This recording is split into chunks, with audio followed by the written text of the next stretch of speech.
Breaking World Cup news coming in. US men's national team striker Folarin Balogun's red card one-match suspension has been suspended by FIFA. The red card was received during the round of 32 match against Bosnia and Herzegovina and would have caused the striker to miss out against their upcoming match against Belgium.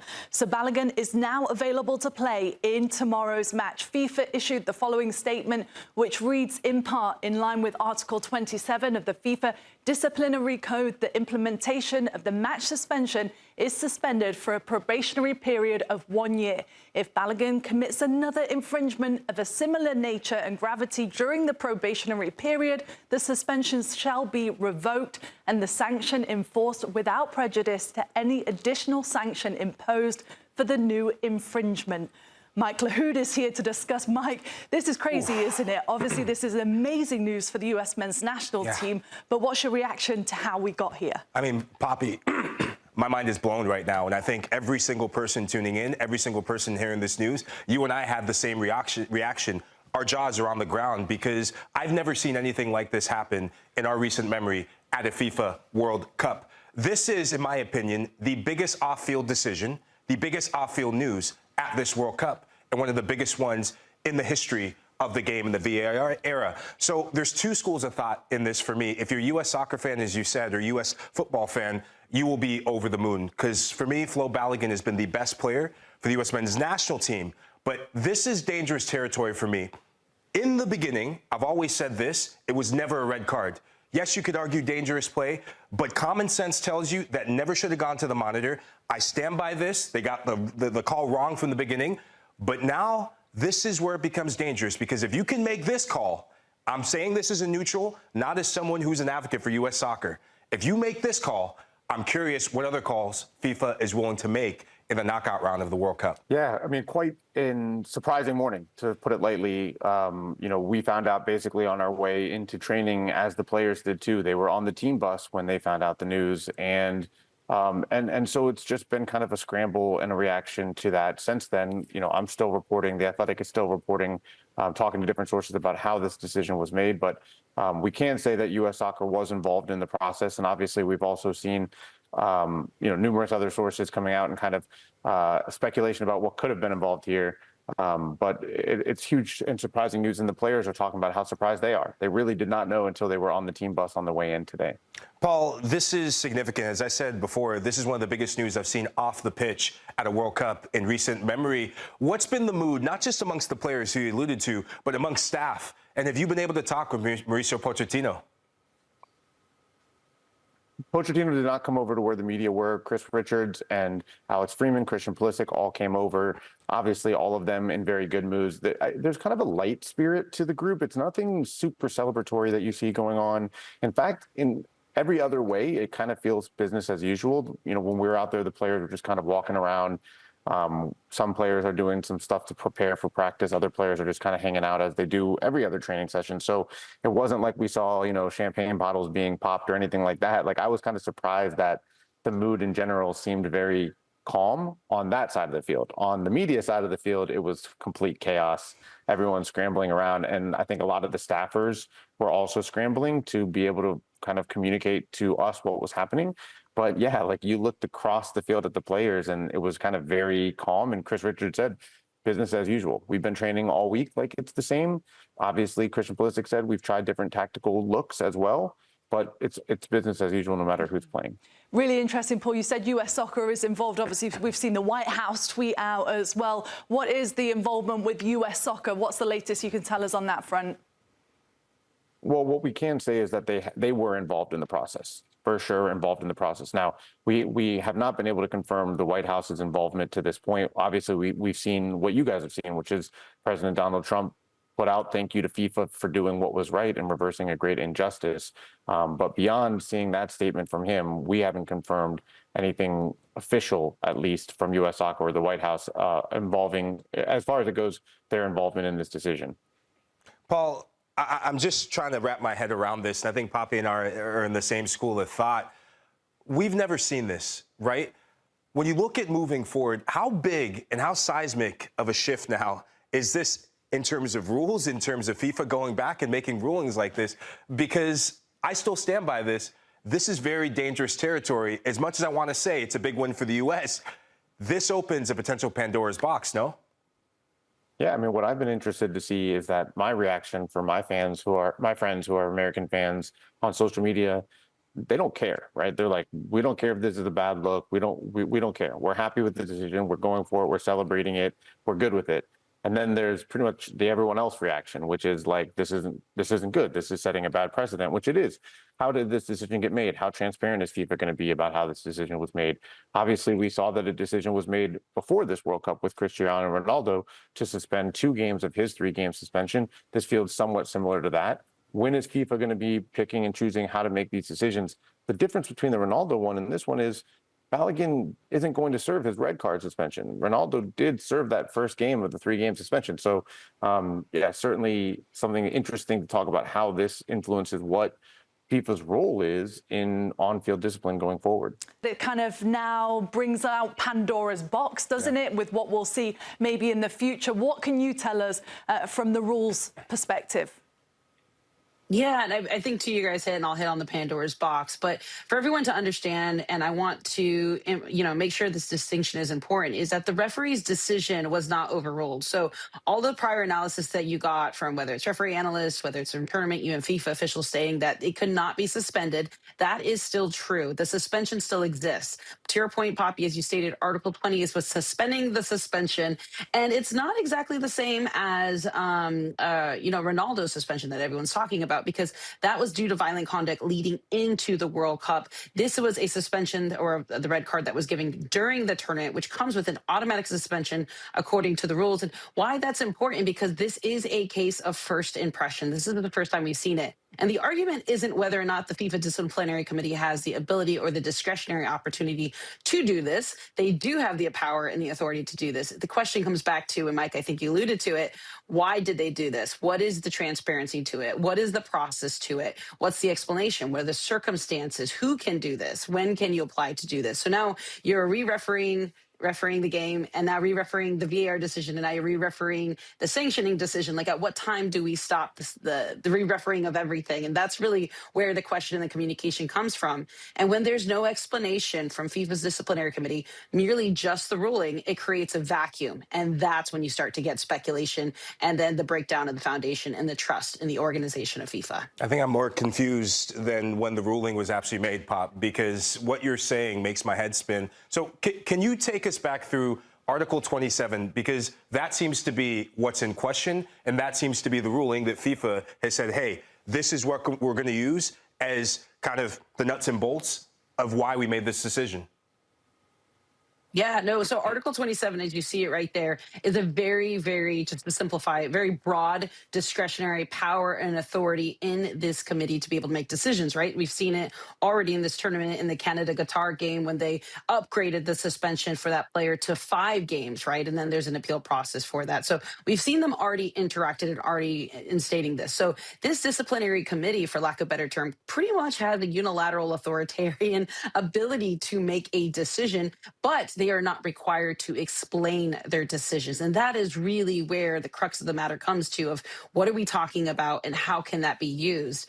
So their broad discretion allows them to be able to impact this. They're allowed to make decisions that one would, you would consider, and you can kind of speculate, okay, so in this situation, and once again, I hate to use the word speculate because we're doing journalism, but at the end of the day, what can they be using this for? They're going to say, is it something that's very, very unfair, in the respect that if the entire world has determined, and we all agree that this should not be a red card. I mean, there's still some people who don't think so, but we lean to the side that that should have been yellow card.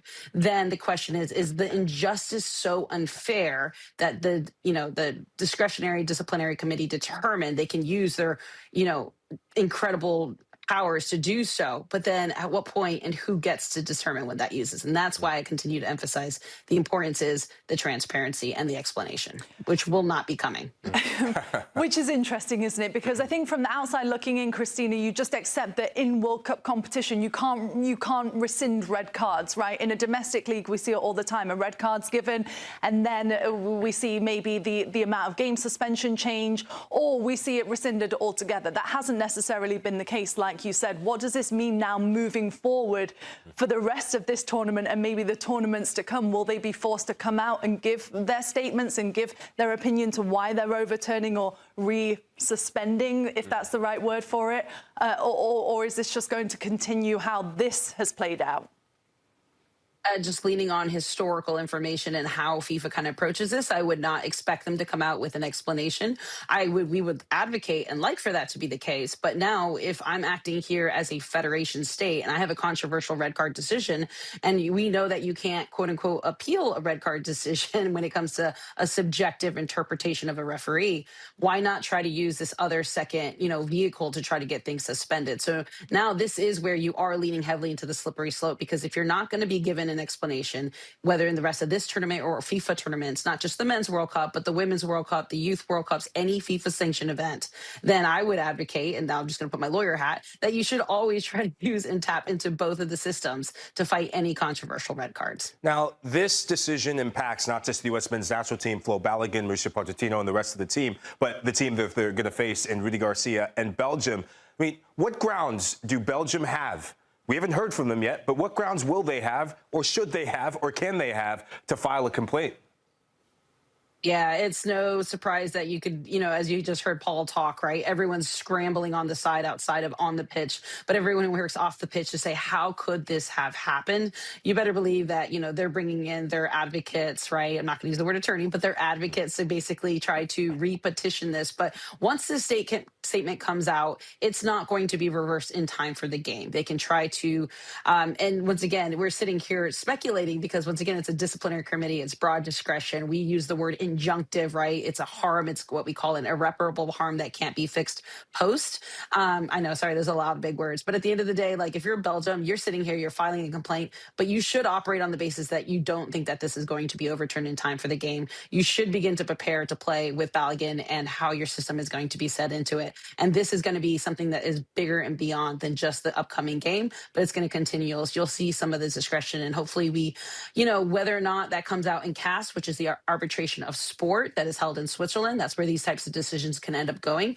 If they don't determine it within, that's where I do think that this could come with Belgium in the future if there is no answer given to them, that it's a fair answer. So, Christina, I just want to confirm one thing, right? So they didn't rescind the red card that Balogun received. All they did was suspend the suspension, right? I'm saying that correctly. So that means, really, that Balogun is not going to serve this suspension unless he commits another foul of a similar nature, when then he'll serve this suspension and whatever he gets for that. So how does that actually make sense, the fact that he still received the red card, but he didn't receive the punishment for receiving the red card?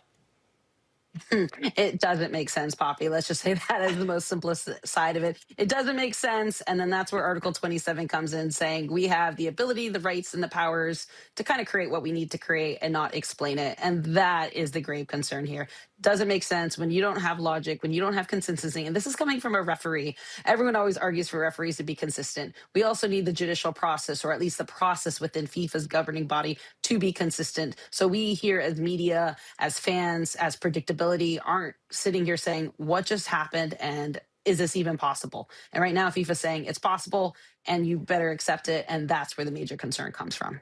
Charlie, this means Flo is available for tomorrow night's match. How big is this for Pochettino's side? Poppy, when I saw this news come through, I thought it was a joke. I thought it was a prank. This is an absolute massive lift for the United States men's national team. I can't tell you how much joy it brought to my face. And I understand Christina Unkel's, I guess, explanation of how this is a slippery slope and how, there really isn't an understanding from FIFA's standpoint of why you're allowed to do this 24 hours before, a massive match like this in the knockout stages. But I will say, hearing from a number of people across this country, that shouldn't have been a red card. And coming from me personally, that's never a red card. In this game, that is never a red card challenge. And by the way, the referee on the field who actually saw the challenge, witnessed the challenge, did not even deem it a yellow card offense. So for VAR to intervene, for me, they're re-refereeing. It's never a red card. We never want to see that play be issued a red card in general. So in the end, justice wins. Yeah, Chuck, it shows how big news is when you're either coming from the Cape or wherever you're coming from. I know that to get you to come on air to talk about this just shows the importance of it. But just coming off the 250th anniversary of the United States of America, 4th of July, this could be a potential national holiday, the 5th of July. That's how big this ruling is. For you on the pitch, Chuck, how significant and how does this change things for the U.S. men's national team in attack against the Belgium side that they can be gotten at, and defensively, they look vulnerable? Yeah, I mean, take a look at the U.S. men's national team midfield, for instance. Malik Tillman is up there with the best in the world in this tournament. Christian Pulisic, who hasn't even yet hit gear 5, is still, I'd say, hovering around the potential to be that Christian Pulisic that we all expect him to be in the knockout stages, that defining moment. So it's almost like he's simmering, right? Because he only had 45 minutes. What a start to the first 45 minutes of this World Cup against Paraguay. The calf issue, he's out a game and a half. He comes back. Now it feels like he's warming up. So I couldn't have been more proud of his performance in the second half, especially when they went down a man against Bosnia. It showed real maturity. It showed real leadership. So I was thrilled with Christian in that instance. Tyler Adams has been phenomenal from minute 1 to this match heading up against Belgium. I absolutely love everything he's done for the U.S. men's national team, setting the tone, covering all the cracks. If there have been some leaks in some of these performances, Tyler Adams cleans everything up. Just a phenomenal player. And then Weston McKennie, what can't we say about him? He's played every single match for the U.S. men's national team in this World Cup, box to box, in terms of line-breaking passes, up there with the best in this tournament. So I'm thrilled. But when you're talking about the 9, they're even Ricardo Pepi just doesn't come close to what Balogun gives you when we're talking about peak Balogun. We're talking about a number 9 full of confidence. He shows his verticality, his belief in the final third, being able to play in tight spaces within and out of the box. I've just been thrilled with his progress as a true striker this year. And when you're talking about his understanding of the teammates and their tendencies, now the team knows how to get the most out of him, and vice versa. He understands the player's tendencies and which player is going to serve it, how they're going to serve it, which spaces to get into. So that's a massive, massive difference when you're talking about a guy who can really finish when you need him to get on to the next round. So Lahoud, you're spot on when you're talking about a player that there is no plan B really without Balogun. You need him at the tip of the spear when you're talking about progressing into the next round. Charlie, speaking of the next round, I want to put you on the spot and ask you a question. Without Balogun, did you have the US going through? And now with Balogun, how much does that change things? Would you have them going through now, and would you have before without him? Poppy, great question. I had the US beating Belgium without Balogun. I don't think Belgium have been convincing. And Lahoud, you've seen just the, I don't want to say demise, but definitely an aging Belgian side that it's almost playing without the energy and without the clinical side of things that we've normally been accustomed to seeing from Belgium. I look at Lissandro Trossard, who's their best player at the moment, and we kind of know what Trossard can give you, but with Lukaku, who can't give you more than 60 minutes, let alone a start, he just can't move. But given an opportunity, he'll make you pay, as we saw in the 86th minute against Senegal. And then Kevin De Bruyne is just not the Kevin De Bruyne of old. He can't run from box to box and dribble past 3 players and come up with a magical pass or a magical finish. That's just not in his game anymore. So when you're watching Belgium throughout this World Cup, you're saying, they're nearly not inspiring like they may have in the past. Whereas the U.S., it feels like they're just getting better. And they've played different types of games, and they've managed to figure out a way to one, get a result, but also to neutralize the opponent in whatever strength they have. So I will be full of confidence, Poppy, I'll never guarantee anything, but I will say I am in full belief that this U.S. team will move on to the quarterfinals. I love the confidence in Pop. I think he's right. I think this changes the pendulum significantly. But I want to flip it around from the Belgian perspective. You and I have been in locker rooms. We've been part of squads where wrong decisions or egregious decisions or right decisions get made before a ball is kicked, right? How much of a fire is this going to light in Belgium's belly? And just give us a player's perspective looking at the opposition. I don't think it's going to light a fire in their belly, Lahoud. They're just trying to prove a point that they can get to the quarterfinals, they can get to a semifinals, but they've been uninspiring. So you're thinking about, okay, when can we flip that switch and be the Belgium that everyone knows us to be? And that means, you know, a Tillemans and an Onana and a KDB thriving in the midfield and dictating possession and tempo. We just haven't seen that. They're a team right now that, for me, they'll give you chances, and we know they have quality, but defensively they can be exposed. We saw that with Senegal on multiple occasions. Saw that with Egypt on multiple occasions. We even saw that with New Zealand. And so when I look at this team with Belgium, sure, they'll have a point to prove. Sure, these are a lot of these guys' last chance at playing in a World Cup, so you obviously want to go out on a positive. But when you know that the U.S. is getting their difference maker back, it gives the U.S. an emotional boost, and it also puts Belgium in a weird position because they're saying, oh, well, the focus goes from let's just do our thing to why do they get that advantage? Why does Balogun get to come back in? He got a red card. He shouldn't be allowed to play, regardless if they think it's right or wrong. So now you're forcing Belgium to start asking these questions, and it's a distraction rather than, you know, something that you can rally against and get, hey, it's FIFA against the world. It's everyone against Belgium. Let's use that mentality. So if anything, Rudy Garcia, the manager, has to be a little bit better with his decision making, has to get these guys playing on the front foot and not so much sitting back and defending and looking to counter, because that may have worked against Senegal and just, let's say, in the last 10 minutes of the game, because Senegal botched their tactics and should have kept the pressure on Belgium.